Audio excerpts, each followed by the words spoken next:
بسم الله waxaan rabaa inaan ka hadlo barnaamij yar oo ku saabsan baarlamaanka Soomaaliyeed oo loo doortay guddoonka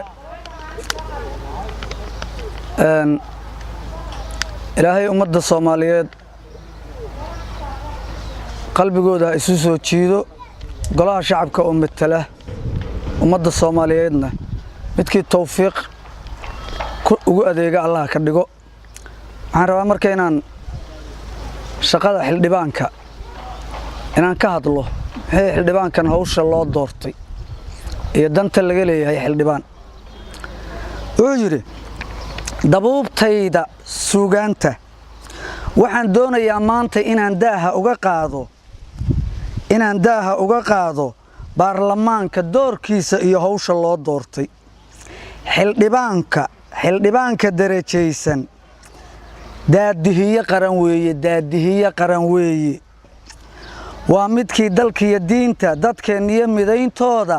dhexda marada ugu duubta waa midkaan dulaalayna daaficida ciidiisa marna aan ka daalaynin xildhibaanka darajaysan diiwaanka iyo xeerka haddii qodobo lagu darayo ama qaar la daadinayo duminaya dhaqankeenna diidistiya ansixintooda kuwii loo dirsaday weeye inay daba galaan weeye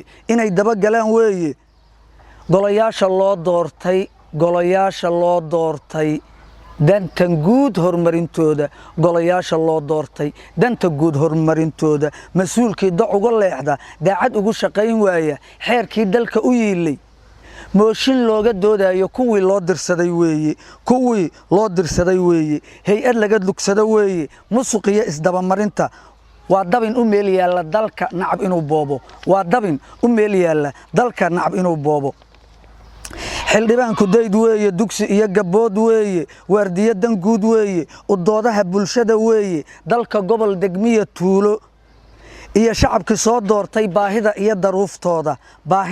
daruuftooda daryeelka iyo waxqabadkooda kuwii loo dirsaday weeye midkaan taa dareemaynin fahmi waaye doorkiisa danta nacabka fulinaya nolosheenna duugaya dhuuxa shacabka dubanaya doodiisu meel noole mid waa doqon xun oo liita oo aan damiirkiisu siinayn inuu diido dabinnada la qoolayo midna waa dugaag oo mandamac iyo hunguri waalay hanka aan dalqada dhaafin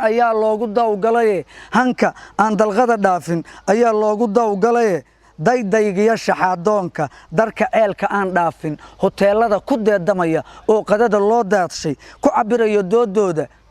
cabiraya doodooda qarankeenna dumintiisa iyagoo rag iyo dumar leh dembigooda iyo kiisku kama dahna shacabkeenna waana wada dalley gaara oon shacabkii soo doortay dhuganayn daruuftooda dihnigooda waxa buuxshay maanta ceelku kuu dagane adigu dara wadaantaada shacabkana dib ha u dhugane waa xildhibaanku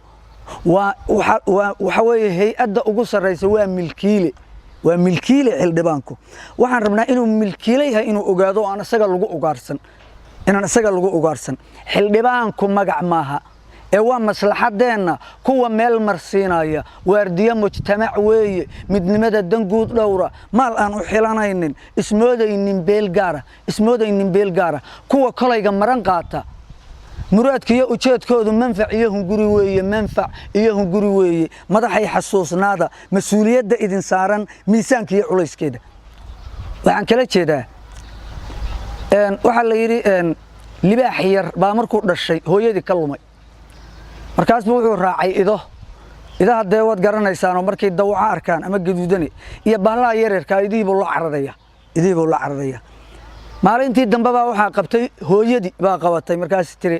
war anigaa ku dhalay ima dhalin anigu idaan ahaye isiida markaas bay ceel bay dul keentay waxay tiri walbal dhigo ceelkan sidana sugu egnahay markaasuu qaatay oo aaminay inuu libaax yahay war hankii wadaniyada baa lumay haddana waxaan rabnaa inaan gudoomiyaha inta soo qabanno niraano ceelka dul keenana war dadkaan oo dhan adaa mas'uulka waxaan leenahay gudoomiye noqon nin ummadan u adeega ha noqon nin niman ay leeyihiin assalaamu calaykum waraxmatullaah